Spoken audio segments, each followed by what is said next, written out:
Magandang araw kaibigan! Tuloy po kayo sa Felicidad's Channel. Sa mga kwento ng buhay at pag-ibig na hinalukay sa natatagong baul ni Felicidad. Pero bago po tayo magpatuloy, huwag niyo pong kalilimutan na i-like ang video, i-subscribe ang channel, at i-click ang notification bell para lagi kayong updated sa mga parating pa na upload.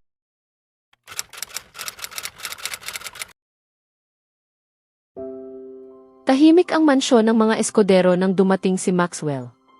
Isang uri ng katahimikang tila dumidiin sa bawat sulok ng bahay at nagpapabigat sa bawat yabag na umaalingaw sa loob. Natagpuan niya ang kanyang ama sa silid-aralan, nakaupo sa paborito nitong upuang yari sa mamahaling balat, habang may hawak na isang baso ng scotch. Nag-angat ng tingin si Richard, kalmado gaya ng dati. Maxwell. Dad. Marahang isinara ni Maxwell ang pinto sa kanyang likuran. Matigas at determinado ang ekspresyon ng kanyang mukha. Nasa akin na ang resulta ng investigasyon. Natunto na namin ang lahat ng ebidensya. Si Cassandra ang utak sa likod ng buong sabotahe. Siya ang kumuha ng isang hacker at siya rin ang nagplano ng peking kampanya laban kay Amara. Tapos na ang lahat. Wala talagang kasalanan si Amara. Maaari na nating linisin ang kanyang pangalan. Marahang iniikot ni Richard ang scotch sa loob ng kanyang baso, nananatiling hindi man lamang nababahala. Alam ko. Natigilan si Maxwell. Alam mo, Dad. Sinabi na sa akin ni Charles, payapang tugon ni Richard. At nakapagpasya na ako. Lalong tumigas ang panga ni Maxwell. At ano ang naging pasya mo? Nanatiling kalmado ang tinig ni Richard. Halos nakapangingilabot sa sobrang pagpipigil. Hahayaan nating paniwalaan ng publiko na si Amara ang may kasalanan. Maglalabas ang Escudero Group ng opisyal na pahayag tungkol sa kanyang pagtanggal sa trabaho upang tahimik na maisara ang usaping ito. Bibigyan siya ng malaking separation pay. Sapat upang mamuhay siya ng maayos. Pagkatapos nito, tuluyan ng ibabaon sa limot ang buong pangyayaring ito. Parang bumaliktad ang sikmura ni Maxwell. Ibig mong gawin siyang sakripisyo para mailigtas ang iba? Maingat na ibinaba ni Richard ang kanyang baso at sinalubong ang nag-aalab na titig ng kanyang anak. Mas malaki ang usaping ito kaysa sa isang empleyado lamang, Maxwell. Magkakilala na ang mga pamilya Escudero at Gokongwei sa loob ng maraming henerasyon. Hindi maaaring malagay sa kahihiyan ang pangalan ng alinman sa ating mga pamilya sa harap ng publiko. Naunawaan ni Charles ang bigat ng sitwasyong ito at ang kanilang pamilya ang sasagot sa lahat ng kabayarang kailangan para sa pinsalang idinulot sa Escudero Group. Humakbang si Maxwell palapit sa kanyang ama habang lalo pang nag-aalab ang kanyang galit. Sumang-ayon ba si Charles sa planong ito? Bahagyang umangat ang sulok ng labi ni Richard sa isang halos hindi mapansing ngiti. Siyempre, hindi. Mas nanaisin pa ni Charles na harapin ng kanyang anak ang buong bigat ng kanyang kasalanan.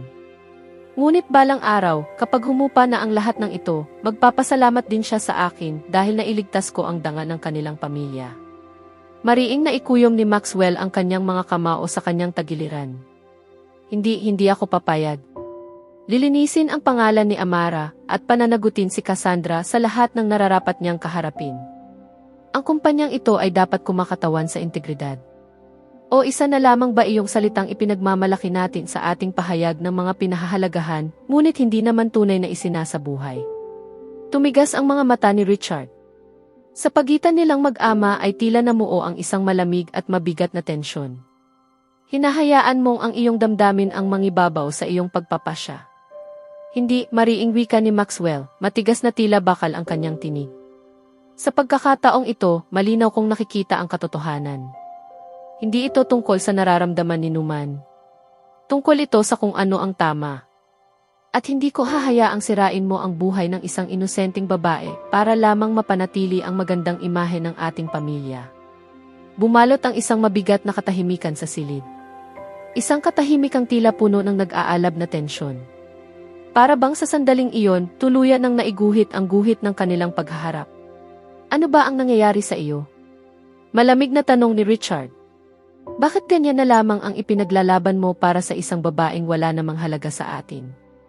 Oo, alam kong malaki ang naitulong niya sa tagumpay ng ilan sa pinakamalalaking proyekto ng kumpanya. Ngunit maaari siyang palitan.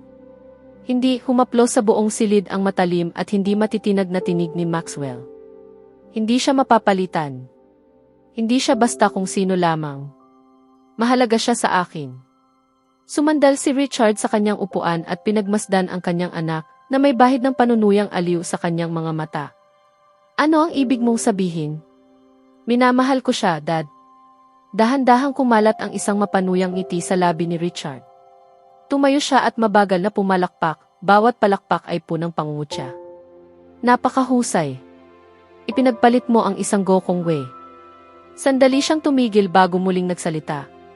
Isang babaeng may dugong marangal, mataas ang katayuan, at may malaking pakinabang sa ating pamilya. Para sa isang babaeng walang kilalang apelyido, walang impluensya, at walang mayaambag sa ating angkan.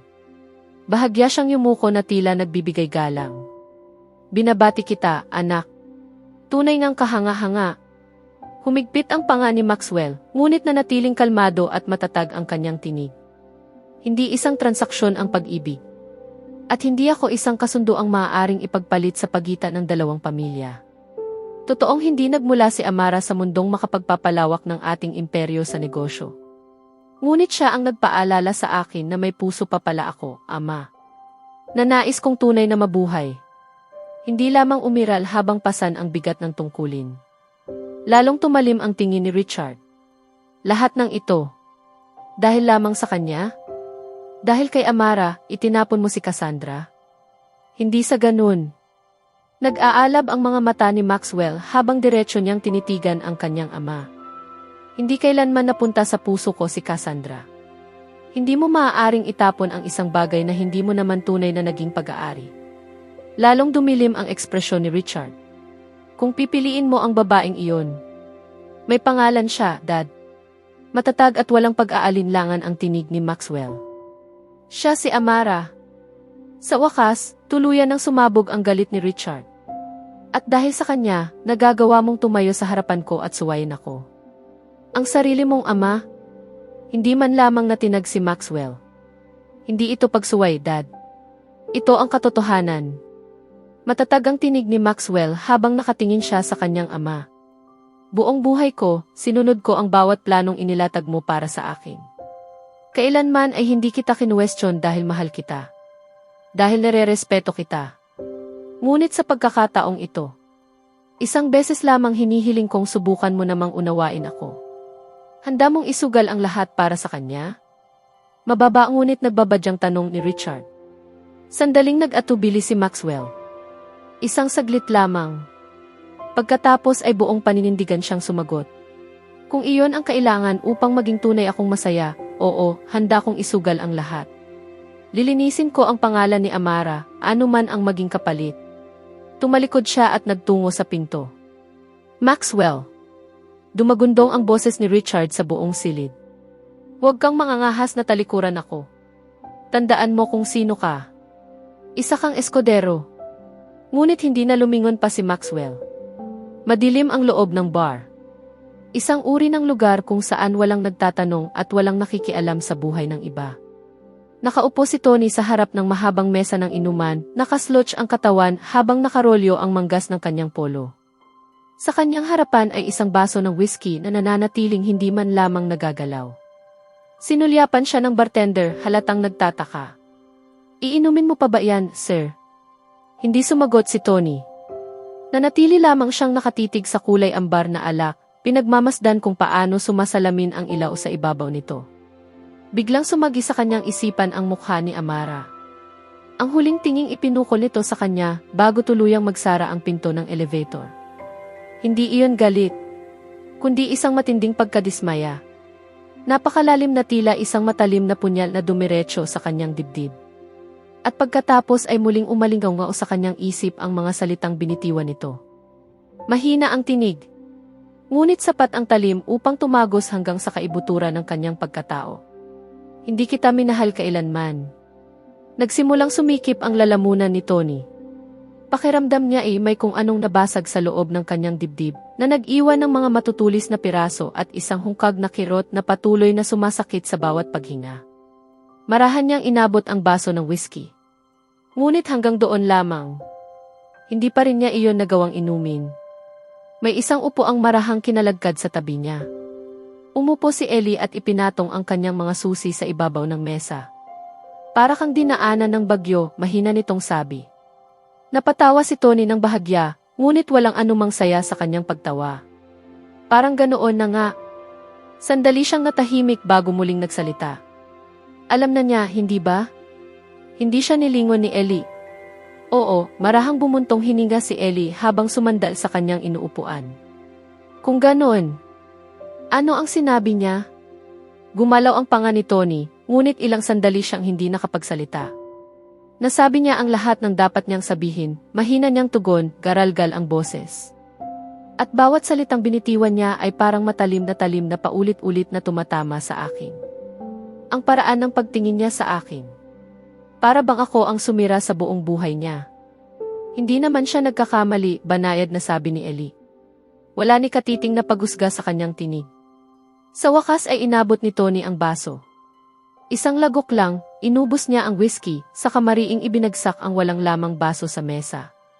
Nasubukan mo na bang titigan ang sarili mo at mapaisip kung baka? Hindi pala ikaw ang mabuting tao sa sarili mong kwento, tanong niya, na tila hindi naman talaga naghihintay ng sagot. Matagalan na nahimik si Ellie bago nagsalita. Marahil, dahil hindi ka nga ganoong tao sa ngayon. Pero nasa iyo pa rin ang pasya kung sino ang pipiliin mong maging mula rito.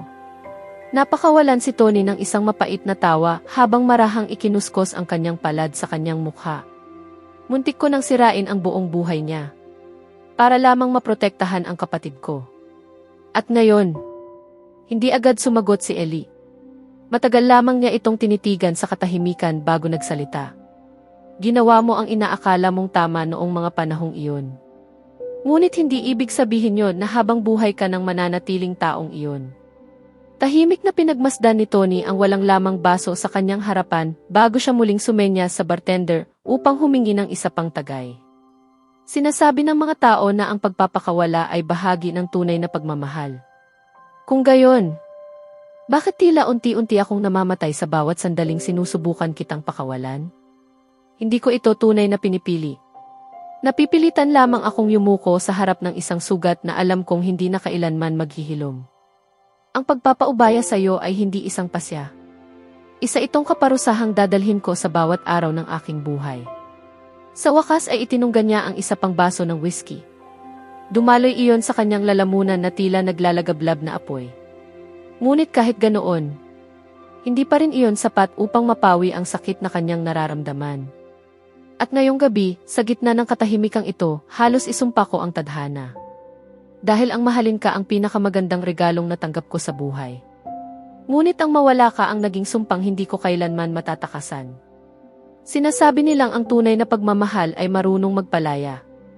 Ngunit walang nagsabi sa akin na ang pagpapaubaya sa iyo ay parang unti-unti kong inililibing ang sarili ko ng buhay. Walang puntod, walang dasal, at walang katapusan ang kirot. Mahigpit na kumapit si Cole sa gilid ng mesa ng bar. Namuti ang kanyang mga buko sa sobrang higpit ng pagkakahawak. Hindi ako tumatangging pakawalan ka. Pinipilit lamang akong sumuko sa isang kapalarang hindi naman talaga itinadhanang mapasakamay ko. Bawat segundong wala ka ay tila lason.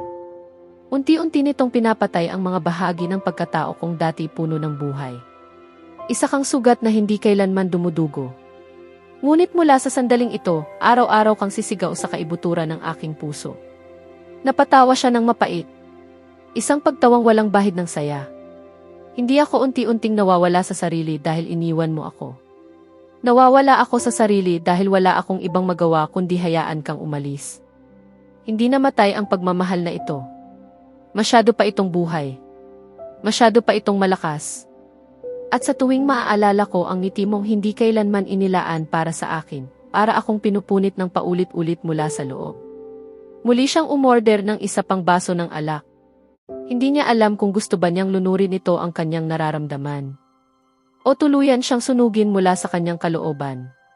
Kung nais mo nang lumayo, lumayo ka na sa aking piling. Ngunit manatili ka sa aking kaluluwa. Sa lugar na wala nang sinuman ang makaagaw pa sa iyo. Kung ang pagmamahal ko sa iyo ay itinadhana, Kung gayon, ang pagpapaubaya sa'yo ang impyerno habang buhay kong titiisin.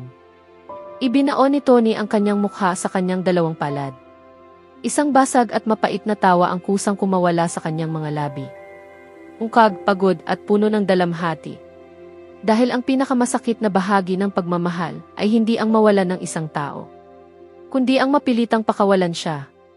Habang ang puso mo ay kumakapit pa rin sa kanya ng buong lakas, na para bang nakasalalay roon ang sarili mong buhay. Hindi kumilos si Ellie. Hindi rin siya nagsalita. Tahimik lamang niyang pinagmamasdan ang kanyang kaibigan habang unti-unti itong nadudurog sa harap niya. Hinayaan niya itong damhin ang bawat kirot ng sandaling iyon. Sapagkat alam niyang wala siyang anumang salitang maaaring sabihin na makapagpapagaan sa sakit na dinadala ni Tony.